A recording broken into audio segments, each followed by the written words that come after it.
Hey there, and welcome back to another episode of the Cables to Cloud's Fortnightly News. I'm here, your host this week, Tim, and with me, as always, is Chris, my co-host, who you may remember from previous episodes of this podcast.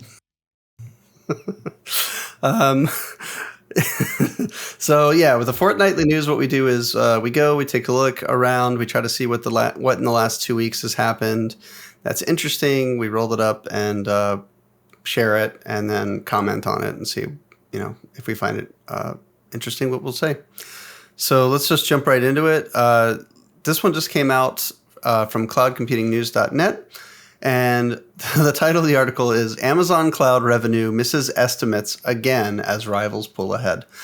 I feel like, and I know this is done quarterly anyway, but it seems like every other episode we're talking about the race to the bottom, as it were, of cloud money, essentially. So what's interesting here, of course, is that in this article they point out that Amazon had very slow first quarter results, even though they still increased, right? So they had a 16.9% increase year over year, which of course in any normal business would be really good numbers, but this being cloud and AWS, apparently that's terrible and everyone should panic.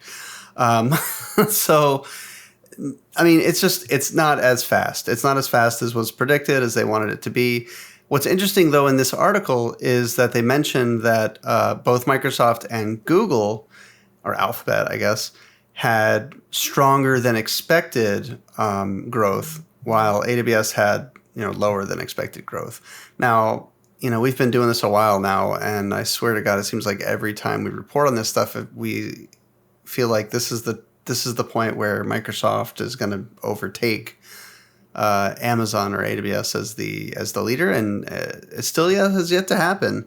But we do continually report that quarter over quarter, it seems like AWS is slowing down, Microsoft and Alphabet are heating up. So now, put that in perspective, of course, AWS is the 800-pound gorilla. AWS is in the lead and has been in the lead pretty much since the beginning.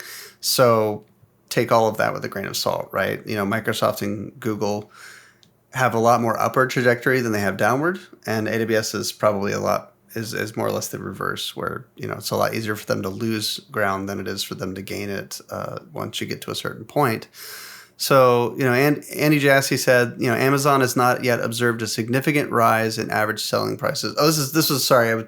I'm as part of this article also, they talk about Amazon a little bit because of the tariffs thing.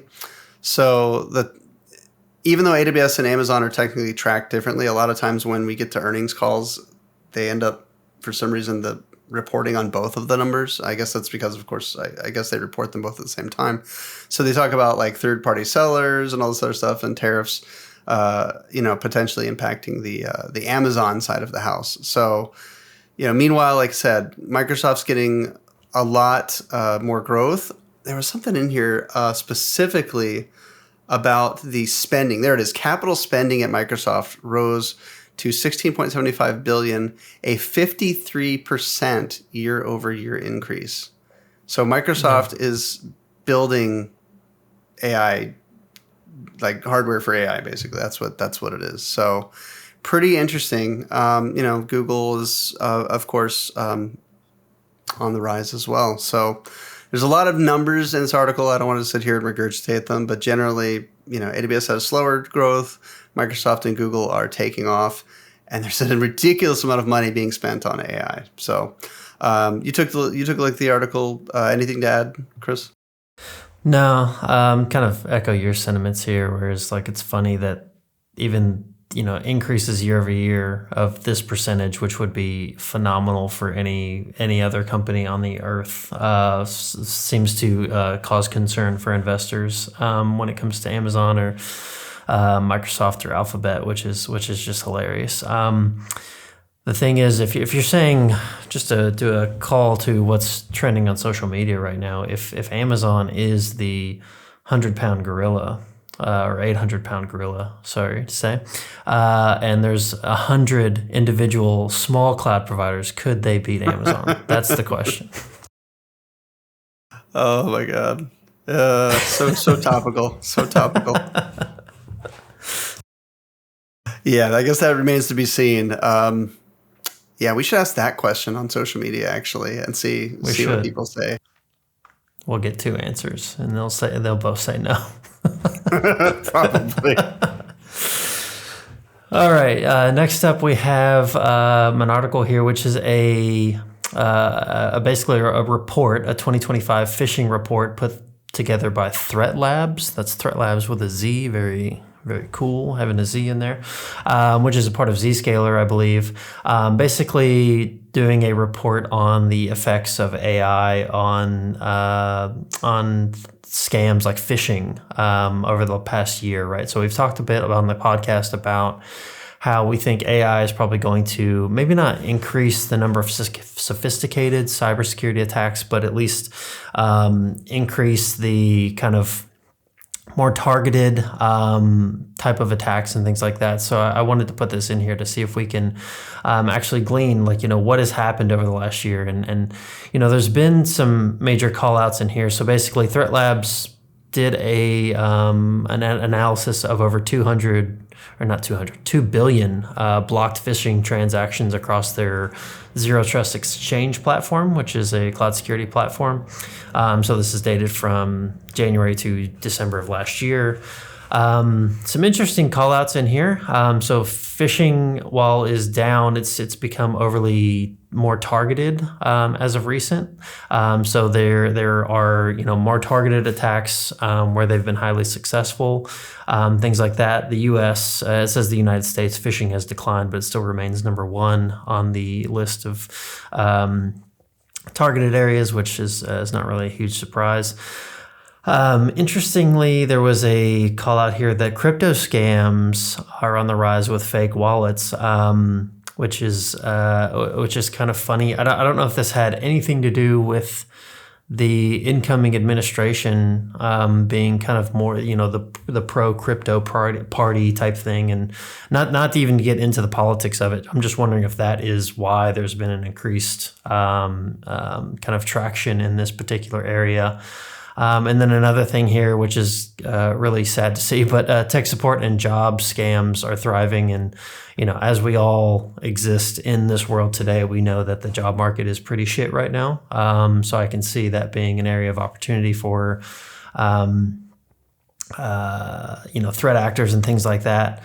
Trying to think what actually else was in here that was interesting. There were certain call outs here about phishing sites are now starting to put captchas on the front pages of them to kind of mimic their credibility and get past some existing security tools that are kind of scanning these things like that. So that was an interesting call out as well. All in all, I don't see a huge rise of kind of threats and things like that in this report that lead me directly to AI's involvement, to be honest with you. I'm expecting to see probably more of that come out in probably next year's report. So I look forward to reading that one. But I did see some points in here about vishing taking over, which vishing is kind of voice phishing, where they kind of are able to impersonate someone and mimic their voice in real time and basically steal vital information. So I could see that one relating to AI and like deep fakes and things like that. But yeah, interesting article. You can read the full report. You can download it directly from them. So if you want to have a closer look, take a look in the show notes. Anything else to add, Tim? How did you feel about it? Yeah, it was good. I did see something. I like this one. Phishing targets AI hype. I thought that was great, right? Fraudulent AI agent websites that mimic real platforms are exploiting the growing trust in AI to steal user credentials and payment details.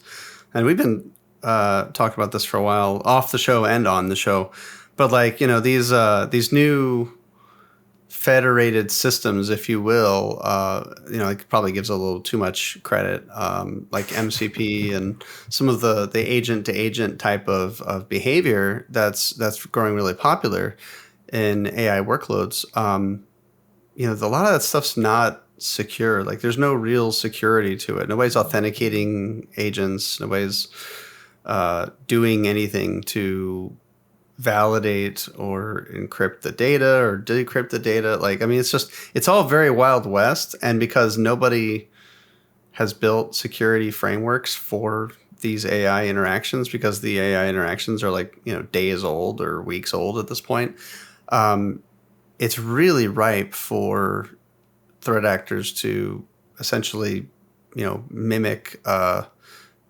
legitimate, MCP servers, or because remember the whole point of the MCP server is like an exchange, if you will, like an agent, like I believe an agent exchange or something where these services can find each other.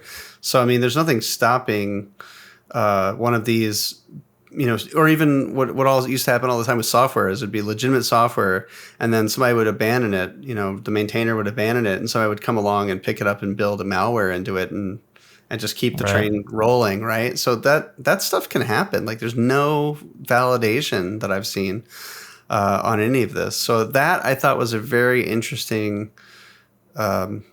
insight from this report.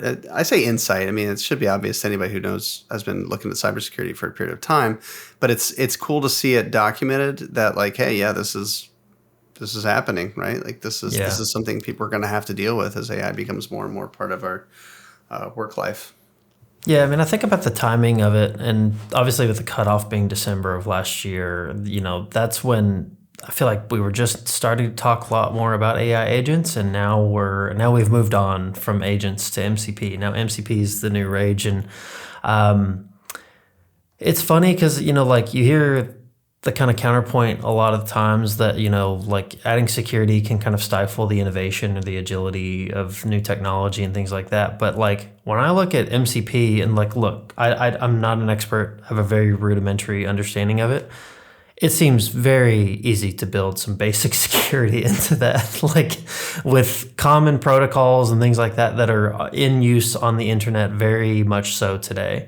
And it's not there yet, but that at the same time, because it's not in such wide adoption just yet, then threat actors aren't going to be targeting that, so to say, just yet. I'm hoping by the time the rubber meets the road and MCP is kind of that like standard framework that everyone uses, then maybe the security will have already been kind of baked in.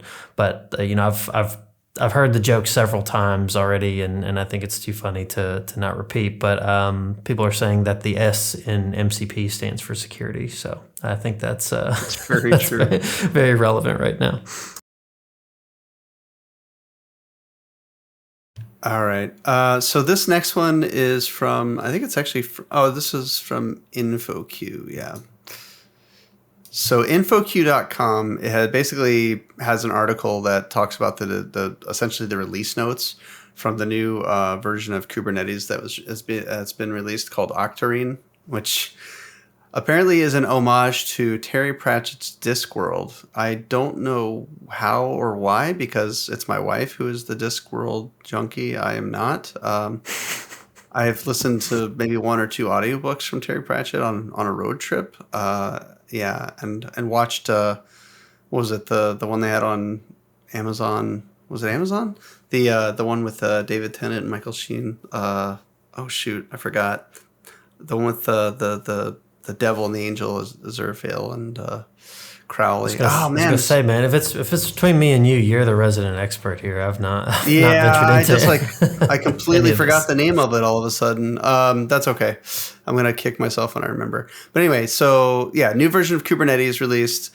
One of the most anticipated features in Kubernetes 1.33 is the promotion of sidecar containers to stable status. So this is interesting, and I'm still not a Kubernetes expert. I've been working on it. I don't know if I'll ever be a Kubernetes expert, but I have been learning a lot more about Kubernetes. So the Don't doubt idea yourself, here, man.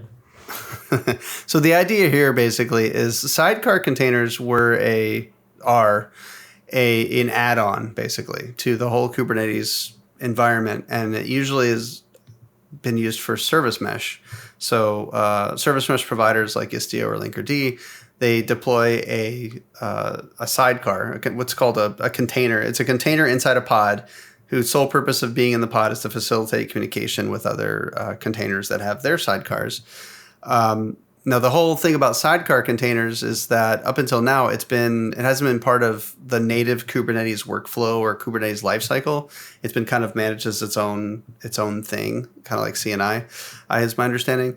So this now is saying basically, okay, so now we've got sidecars as part of the Kubernetes. What would you say, solution, essentially. Like it's not just an add-on, a bolt-on, a vendor hack. Like now this is actually part of the Kubernetes lifecycle. So you can actually manage sidecars with Kubernetes, manifests and all of that. So that's I think a step in the right direction. You have expansion of your solution to include things that, a vendor is adding functionality that wasn't originally built into the product. So, they've seen widespread adoption. They see the value of bringing it in-house, essentially, or be part of the actual basic solution. So that's like the big one. There's a few more here. I like this too, actually. Promotes in-place resource resizing for vertical scaling of pods. Now, this is a beta feature. This isn't a stable feature yet. But it's interesting that we can reset, because we didn't have this before. You have to you blow away your pods and do like manifest changes and spin up new pods. I'm curious the use case, and I would love to hear if somebody knows, by the way, what the use case is for vertically resizing your pods.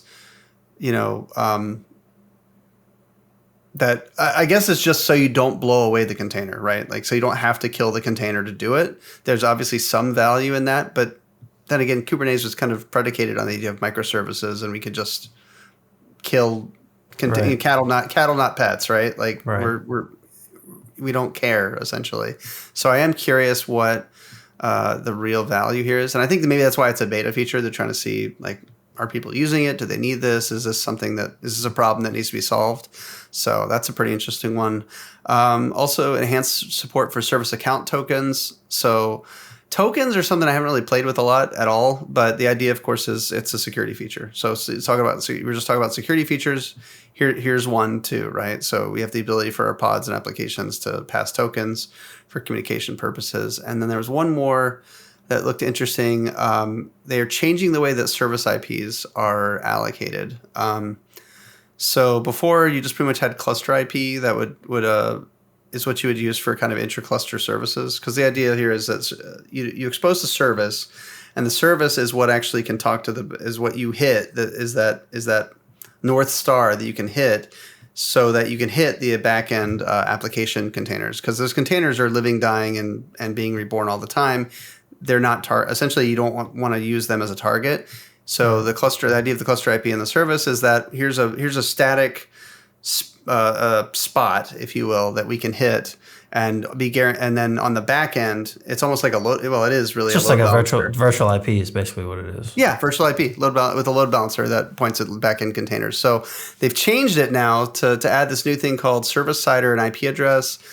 Implementation enables cluster administrators to dynamically expand the IP address pool available for cluster IP by creating additional service sider objects. I'm assuming that before that, if you wanted to add that, expand that out, you had to blow some stuff away and restart. Now, containers should not be something that would be impactful, but I could absolutely see where, blowing away cluster IPs could be impactful to applications, right? Because that's how those microservices are communicating with each other. So pretty interesting stuff. Yeah, it's pretty exciting. I have to read up on some of the newer things and try to understand how they fit here. But yeah, dude, how are you got anything to add here, or I don't know where you're at with your Kubernetes studies? Yeah, not a ton to add. I mean, the sidecar thing is obviously, I think, been the major call out from what I've seen.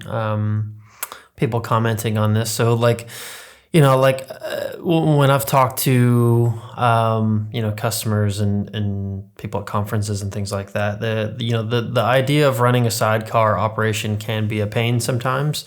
I'm curious to know from people that are working with this on a daily basis, like, when it comes to sidecar, is the pain point mainly the orchestration of it, which would, I'm assuming, be solved by this update, or kind of be a much less of a burden by this update, or is it more kind of operational type thing that comes into play there, where it's kind of order of operations around when the sidecar does what, et cetera, versus the existing services, et cetera.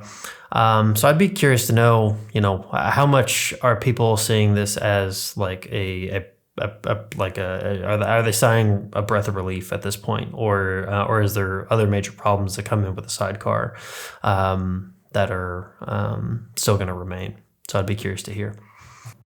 Yeah, definitely. Alrighty, and lastly, we'll round out with another bit of a sad one here. So we have an article from USA Today about our good friend at Intel. So Intel, their new CEO, which I believe is Lip Bhutan, is how you pronounce that name, has basically announced that, or alluded to, layoffs coming as the company has reported about 821 million in losses over Q1 of this year. So it looks like they could be anticipating laying off up to more than 20% of the workforce. And, as we just talked about, this job market is not in a good state. So this is not going to be good for a lot of those people, which is very sad to hear. He's apparently had sent out an email initially saying that we are seen as too slow, too complex, and too set in our ways, and we need to change. So he's kind of been sowing the seeds that this is coming. It seems like he's coming in and kind of doing the whole thing, like we've been running inefficiently. We need to kind of, cut waste, cut things, and do more with less type thing. Thankfully, Intel has kind of been on the camp where they've been bailed out on the tariffs, saying that they're being bailed out on something that shouldn't exist at all in the first place is kind of a funny sentence, but nonetheless, that's the world we're living in. So I'm assuming they're probably anticipating for when the tariffs are actually going to come back in full force, and things like semiconductors will not be excluded from the existing tariffs. So this is just the latest in Intel's decline. It's kind of a sad state to see them continually on this kind of downward trend. I'm hearing a lot of people predicting that it's going to be sold off for parts in the upcoming future. So yeah, it's sad to see, but that's the state we're working in. Anything to add, Tim? Yeah. So, I mean, yeah, this is not as well. In this article, he specifically says he's calling for a return to work policy in which some employees who currently spend 3 days per week on site would be spending 4 days on site. And specifically, he says our competitors are lean, fast, and agile, and that's what we must become to improve our execution. So apparently being lean, apparently being lean, fast, and agile means adding one more day to your in-office. I'm not sure what those two have to do with each other. But apparently, that's why I'm not a CEO, guys. I'm sorry. And then also, he says these critical changes will reduce the size of our workforce, but observe that Intel must balance our reductions with the need to retain and recruit key talent. Because there's nothing that key talent loves more than going to companies that lay off 20% of their workforce. Yeah, exactly. They're just waiting in line to get in to do that. I mean, I don't know what else to say except to point out that like this entire article is full of boilerplate. We have to make layoffs and challenging market and blah blah blah, and it's literally you could just change the names and it would be any tech company that is quote unquote facing headwinds. There's nothing new here. Tech continues to implode. So yeah, I mean, and of course, for some reason, the answer to tech imploding, all of these people think the answer to tech imploding is to get everybody back in the office. So, because as we know, during COVID, tech like burned to the ground and nobody was able to get any work done. So the only way to get work done now is to get people back in the office. So, yeah. Yeah, I don't I don't think there is an Amazon office in Chandler, Arizona. But if they were upset about the 4 days back in the office, if you can stomach one more, maybe you can go to AWS and just do the full 5 days. Yeah. I still struggle with the idea that like the reason people aren't being successful is because they're not 5 days in the office. Right. What trends should show this to be the case. You should be able to look at the last 5 years now or three, let me see. Yeah, the last 5 years and draw a very easy line that says our productivity and value and ability to get shit done has steadily declined since people have not been in the office. Where's that graph? There, it doesn't exist, right? It Yeah. doesn't exist. So all this bullshit is really about real estate. It's always been about real estate Yeah. and tax incentives. Real estate and tax incentives is what it's always been about. So you're not fooling anybody, dude. Yep. That's all 100%. I have to add on that one. All right. Let's go ahead and wrap this up today. So I hate to end on a sour note there, but this is the world we're living in, and it's only getting more interesting. And when I say more interesting, I mean like in the ancient Chinese curse, like may you live in interesting times, like that style. So yeah, we do have a question for you guys. We would love to know if you enjoy the news more or less than is there a particular format that you like? Is there more stuff that you would like us to see do for the news? Would you like us to expand out to include different different topics? It would be really great to understand, is the news helpful to you, and if so, how is it, how does it help? How do you consume it? And what are we missing? So Or if how you would you drop like us to a one, consume it? If or how would you like there's a to way consume it? Yeah. you'd like to consume it in a certain way that we're not doing today, let us know. Yeah. Just open to hearing some more ideas, because we know there's a lot of tech news out there, right? That's not a unique thing to offer that by any means. So we hope that you're coming here because you like Tim and I's personality, but we're not always the best people. So.